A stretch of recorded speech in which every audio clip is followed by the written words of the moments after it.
पुणे आणि पिंपरी चिंचवडमध्ये विषारू दारू प्राशन केल्यामुळे तब्बल 12 नागरिकांचा मृत्यू झालेला आहे। या प्रकरणामुळे नागरिकांमध्ये मोठ्या संतापाचं वातावरण पाहायला मिळतं। मी पुण्यातील दापोडी परिसरामधील फुगेवाडी परिसरामध्ये आहे। या ठिकाणी सुद्धा विषारू दारू प्राशन केल्यामुळे 7 जणांचा दुर्दैवी मृत्यू झालेला आहे। माझ्यासोबत या ठिकाणचे स्थानिक नागरिक आहेत, त्यांनाच आपण विचारूयात। दादा, काय सांगाल, अशा पद्धतीने या ठिकाणी अवैध विषारू दारू विकली जात होती, 7 जणांचा मृत्यू झालाय। दादा, दारू बंद करून टाका ना इथलं. विषारी दारू म्हणजे तुम्ही पोलिसांना प्रोटेक्शन सांगा, आता बंद करा दारू, इथं दारू विकू नका, एवढं सांगायचं आम्हाला. का की दारू पेल्यावर माणूस मरणार, त्यांच्या घरात मध्ये किती वांदे होणार. आता लहान लहान पोरं गेलीत, 11 वर्षाचा 21 वर्षाचा. आता आम्ही DY पाटीलला गेलतो, जाऊन बघा तुम्ही DY पाटील मध्ये किती पोरं ठेवलेले आहेत. साधारणतः किती वर्षापासून अशा पद्धतीने या ठिकाणी अशी दारू विकली जात होती? 20-22 वर्ष झाले असतील माझ्या हिशोबाने. म्हणजे पोलिसांचं काही लक्ष वगैरे काही नव्हतं किंवा पोलीस यायचे काय? ते पोलिसांचं आपल्याला माहिती नाही. आता काय सांगाल, म्हणजे अनेक घरातले करते पुरुष गेलेले आहेत, कोणाचा भाऊ, कोणाचा नवरा हे विषारू दारू प्राशन केल्यामुळे गेलेला आहे। या ठिकाणी बघतोय नागरिकांमध्ये मोठ्या प्रमाणामध्ये संताप व्यक्त केला जातो। अगदी हाकेच्या अंतरावरती या ठिकाणी दारू विकली जाते, हाकेच्या अंतरावरती दारू विकली जाते। पुढे जर पाहिलं तर पोलीस स्टेशन आहे। काय म्हणायचं या घटनेला? आता जी घटना घडलेली आहे दुर्दैवी घटना आहे। जे कोणी गेलेला व्यक्ती आहे सर्व पुरुष करते आहेत। आज आम्हाला वाईट वाटतं की त्यांची लहान लहान लेकर आहेत, तो पुरुष करताच आहे। ते गेली 10-10 वर्षापासून पित होते, त्यांना कधी काही झालेलं नाहीये। योगा एक परवा जी घटना घडलेली आहे त्याच्यामध्ये रसायन मिश्रित केलं कोणी हे आम्हाला शोधून पाहिजे। ते कुणी केलं आणि का केलं, मग ह्यांना मोकळीक दिली कोणी? हाकेच्या अंतरावर अर्धा किलोमीटर पोलीस स्टेशन आहे, त्यांनाही माहिती आहे की इथं दारू धंदा चालतोय, सर्वांना माहिती आहे, प्रशासनाला माहिती आहे। ज्या अर्थी संजयनगर फुगेवाडी एक छोटी वस्ती आहे, तिथं दारू विकली जाते हे तुम्हाला माहिती आहे, सर्वांनाच माहिती आहे। ह्यांना सप्लाय करणाऱ्या व्यक्तीला हडपसरला पकडलं जातं, तिथून तो सप्लाय करतो, किती ठिकाणी सप्लाय करत असेल। मग हे सप्लाय जर जाळे जर पसरले जात असतील, रोडवरचे ट्रॅफिक असो, पोलीस प्रशासन असो, महापालिका अन्न प्रशासन असो, ह्यांना माहित नाही का? माहिती आहे। आता दुर्दैवी घटना घडली म्हणून हे सगळे जागे झाले। आज कुणी आलं विचारायला? बरं, या वस्तीला कुणी आलं विचारायला? कुणी मागणी केली? अजून सुद्धा कुणी केली नाहीये। संविधानिक पद भूषवलं, ठीक आहे, ते आतापर्यंत त्यांनी रात्रीच येऊन सर्व प्रशासनाला धारेवर धरून हालचाल तुरंत केली पाहिजे होती आतापर्यंत। आज जे मृत झालेले आहेत त्यांच्या पोरांना आता भविष्य काय त्यांचा करता पुरुष पप्पाच गेला त्यांचा। आज त्याच्या आता ते 2 मुलं जे गेले त्याचे वडीलही आता हॉस्पिटलमध्ये नेलं, म्हणजे 11वा म्हणवा नाही तसं 11वा बळी ठरू शकतो। अशा अजून YCMला 10-15 जण आहेत। हे काय घडलं? केवळ एका दिवसाच्या त्या मात्रा जे काही मिक्सरी झाले त्याच्यामुळे झालंय। आज त्यांना अटक झाली, जे झालं, पुढे काय?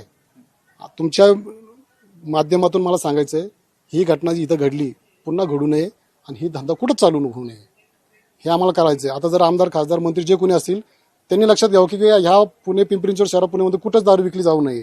जर परत विकली गेली, समजायचं की मी मिली बघत आहे, स्पष्ट आहे। दादा, हा जो भाग पाहिला तर अत्यंत कष्टकरी भाग दिसतो। या ठिकाणी अशा पद्धतीची घटना घडली आहे, कोणाच्या आशीर्वादाने ही घटना घडली म्हणायचं? प्रशासन, पोलीस प्रशासन यांचं काम आहे की हे लक्ष देणं, कुठे अवैध धंदे चालू आहेत, ते कधी कसे बंद होतील। आता लोकांचं जे नुकसान झालेलं आहे ते तर भरून निघणार नाही। आम्हाला प्रशासनाला एवढीच विनंती आहे, त्या कुटुंबांना काहीतरी आर्थिक मदत मिळवून द्यायचा प्रयत्न करावा आणि हे अवैध धंदे बंद व्हावे। या ठिकाणी जी जसं सांगितलं की 20-22 वर्षापासून या ठिकाणी दारू विकली जात होती। 22 नाही, 30-35 वर्षापासून, 35-40 वर्ष आली असेल इथं दारू विकली जाते। एक या साईडला रेल्वे लाईन मध्ये पलीकडे 2 नड्डे आणि मेन फॅक्टरी त्याच्या समोरच आहे। असे टोटल इथं भट्टीच आहे, 4-5 दारूची इथं दुकान आहेत आणि ती गोरगरीब तिथं जाऊन पेणारच ना। 4-5 ठिकाणी असे दारूचे सगळे गुत्ते चालतात, तरी सुद्धा पोलिसांनी साफपणे दुर्लक्ष केले म्हणायचं आणि त्यामुळेच अशा पद्धतीच्या घटना घडल्या। हो, त्यांचं कर्तव्यच होतं ते बंद पाडणे। जर अशी घटना जी आज समोर आली नसती, हे सर्रास चालू असते इथून पुढे पण, बरोबर आहे। ही घटना घडल्यामुळे आता प्रशासन आणि पोलीस यंत्रणा सगळी गडबडून जागी झालेली। फक्त आता झालेलं नुकसान भरून येणार नाही, आम्हाला एवढंच म्हणायचं आहे। त्या गोरगरीब कुटुंबांना काहीतरी आर्थिक सहाय्य मिळवून देणे आणि लोकप्रतिनिधींना पण विनंती आहे त्यांच्या कुटुंबाला सांत्वन भेट द्यावी त्यांनी। दादा, या प्रकरणामध्ये 8 जणांना पोलिसांनी जे आहे ते ताब्यात घेतलेलं आहे। काय अधिक कठोरची कारवाई झाली पाहिजे असं वाटतंय? कारवाई आता प्रशासनाने त्यांच्या हिशोबाने त्यांनी कारवाई करायला पाहिजे, त्यांच्या हिशोबाने त्यांनी कारवाई करायला पाहिजे। कारण की आता 2 मुलं असे वारलेत की त्यांचे लग्न सुद्धा नव्हते झाले, 24-25 वयाचे 2 मुलं होते, त्यांची बी मयत झाली आज.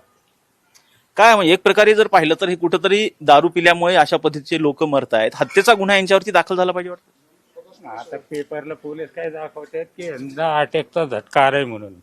पेपर वाचला का सगळा? अटॅकचा झटके आलेत म्हणतात त्यांना. म्हणजे दारूच्या अड्ड्याचं काही नाही.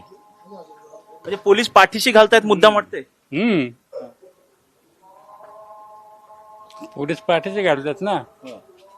आता पेपरला आहे सकाळच्या. खरं तर अत्यंत दुर्दैवी घटना म्हणावी लागेल. जसं येथील स्थानिक बोलताना पाहायला मिळतात की याच भागामध्ये जवळपास 5 ते 6 दारूचे गुत्ते आहेत आणि हे कुठेतरी पोलिसांच्या आशीर्वादामुळेच हे गुत्ते जे आहेत ते चालवले जात आहेत आणि त्यामुळे अशा पद्धतीची घटना जी आहेत. या ठिकाणी सुद्धा जो दारूचा अड्डा चालतो, आपण आता जी बातमी केलेली होती त्या ठिकाणी सुद्धा जवळपास 30 ते 35 वर्षापासून या ठिकाणी दारू विक्रीचं काम सुरू होतं. परंतु या दारूमध्ये विषारी जे आहेत औषध कुणी मिश्रित केलं आणि त्यामुळे अशा पद्धतीची घटना घडली. याचा सखोल तपास व्हावा, त्याचबरोबर मृत कुटुंबियांच्या नातेवाईकांना आर्थिक मदत सुद्धा मिळावी अशी मागणी येथील स्थानिक नागरिक करताना पाहायला मिळतात. व्हिडिओ जर्नलिस्ट निलेश लोहारसह राजरत्न जोंधे, टॉप न्यूज मराठी, पुणे.